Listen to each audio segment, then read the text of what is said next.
ఎవరైనా పేషెంట్ మన దగ్గరికి వచ్చినప్పుడు పేషెంట్కి రాగానే మనము సిటీ స్కాన్ చేస్తాము, సిటీ యాంజియోగ్రామ్ చేస్తాము, ఎంఆర్ఐ చేస్తాము. ఈ 3 చేయగానే మనకు ఇది మేజర్ రక్తనాళమా లేదా మైనర్ రక్తనాళమా అని తెలుస్తుంది అనమాట.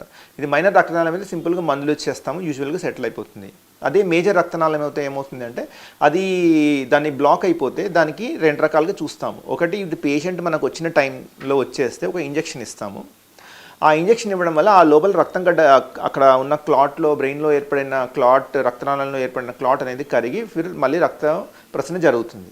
సో కొంతమంది ఆ క్లాట్ ఎక్కువ ఉందనుకోండి, మనం థ్రాంబస్ అంటాం. అలాంటి వాక్తులకు ఏం చేస్తారంటే మనం సింపుల్గా ఒక మన గ్రాయిన్లోంచి ఒక చిన్న షీట్ లాంటిది పంపించేసి అదైతే క్లాట్ ఉందో దాన్ని తీసేస్తాం. తీసేయగానే ఇమ్మీడియట్గా పేషెంట్కి రక్త ప్రసరణ ఏర్పడి మళ్ళీ కాళ్ళు చెయ్యి మళ్ళీ బలం వచ్చేసి పేషెంట్ గ్రాడ్యువల్గా రికవరీ అవుతాడు. సో బట్ ఇవి అందరికీ చేయలేం. పేషెంట్ ఎవరైతే ఒక లిమిటెడ్ టైం, ఫిక్స్డ్ టైంలో రాగలుగుతారో ఆ టైంలో వచ్చిన వాళ్ళకి మనం ట్రీట్మెంట్ అందివ్వగలుగుతాం.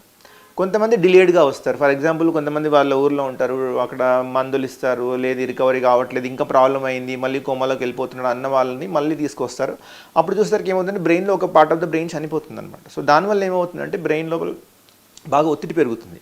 ఒత్తిడి పెరిగి పక్కన వేరే సైడ్ ఉన్న బ్రెయిన్ని కూడా ఒత్తిడి ఉండడం వల్ల ఆ పార్ట్ ఆఫ్ ద బ్రెయిన్ కూడా రక్త ప్రసరణ ఆగిపోతుంది. సో మనం ఏం చేస్తామంటే డ్యామేజ్ ప్రివెన్షన్ కింద ఆ పార్ట్ ఆఫ్ ద బ్రెయిన్ బతికించుకోవడానికి ఇక్కడ ఇటువైపు ఆపరేషన్ చేస్తాం. దాన్ని మనం డికంప్రెసివ్ క్రేనియోటమీ అంటాం. ఈ డికంప్రెసివ్ క్రేనియోటమీలో మనం ఒకవైపు ఆఫ్ ద స్కల్ బోన్ తీసేస్తాము. తీసేసి ఆ బ్రెయిన్ ఏదైతే ఉందో వాపు వచ్చిన బ్రెయిన్కి స్పేస్ ఇస్తాం. సో దీనివల్ల అది బయటకు వచ్చేసి ఇంకొక పార్ట్ ఆఫ్ ద బ్రెయిన్కి బ్లడ్ సర్క్యులేషన్ అయ్యేటట్టు చేసి ఫర్దర్గా డ్యామేజ్ అనేది ఆగుతుంది. సో మళ్ళీ వీళ్ళకి ఏం చేస్తాం, ఒక couple of months, 2 months or 3 months patient recovery దాన్ని బట్టి మళ్ళీ ఈ బోన్ మళ్ళీ తీసి పైన పెట్టేస్తాము. దానికి పేషెంట్ గ్రాడ్యువల్గా he will be sent for rehabilitation, మళ్ళీ ఫర్దర్ స్ట్రోక్ కాకుండా మందులు వాడడం ఇవన్నీ జరుగుతుంది. ఇంకో టైప్ ఆఫ్ సర్జరీ ఏంటంటే మనము బ్లడ్ ప్రెషర్ బాగా పెరిగి రక్తనాళాలు పగులుతాయి కదా, వాళ్ళందరికీ మనం హిమరాజిక్ స్ట్రోక్ అంటాం. సో లొకేషన్ మన సెరిబెల్లం అనేది ఒక లొకేషన్ ఉంటుంది. అక్కడ కనుక బ్లీడింగ్ అవుతే త్వరితగతిన ఆపరేషన్ చేస్తే పేషెంట్ యూజువల్గా ఆ స్ట్రోక్ నుంచి బయటపడతాడు అండ్ మళ్ళీ నార్మల్ లైఫ్కి వెళ్ళిపోవచ్చు. బట్ ఆ పేషెంట్ కనుక సర్జరీ టైంలో చేయలేకపోతే పేషెంట్ చనిపోతాడు. అండ్ యూజువల్లీ మనకు చాలా ప్రాబ్లమ్స్ కూడా ఫ్యూచర్లో ఇంకెక్కువ ప్రాబ్లమ్స్ కూడా వచ్చే, డిలేడ్ సర్జరీ చేయడం వల్ల ఇంకెక్కువ ప్రాబ్లమ్స్ కూడా వస్తుంటాయి.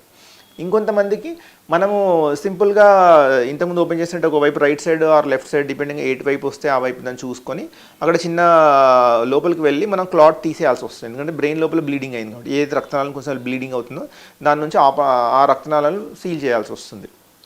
దాంట్లో మళ్ళీ ఈ మధ్య కొన్ని కొత్త టెక్నిక్లు వచ్చాయి, we called minimally invasive brain surgery. దాంట్లో చిన్న రంధ్రం లాంటిది చేసి అందులోంచి వెళ్ళి మనం క్లాట్ తీయడం జరుగుతుంది.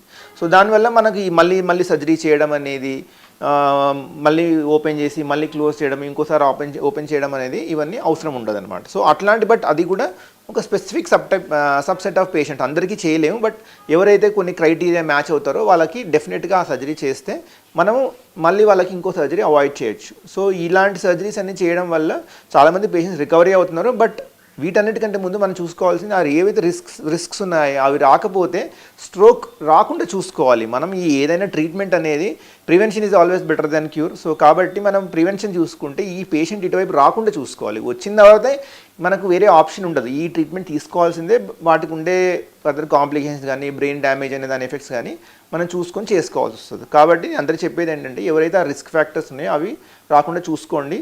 సో ఫర్దర్గా స్ట్రోక్ వెళ్ళకపోవడమే మంచిది. Thank you.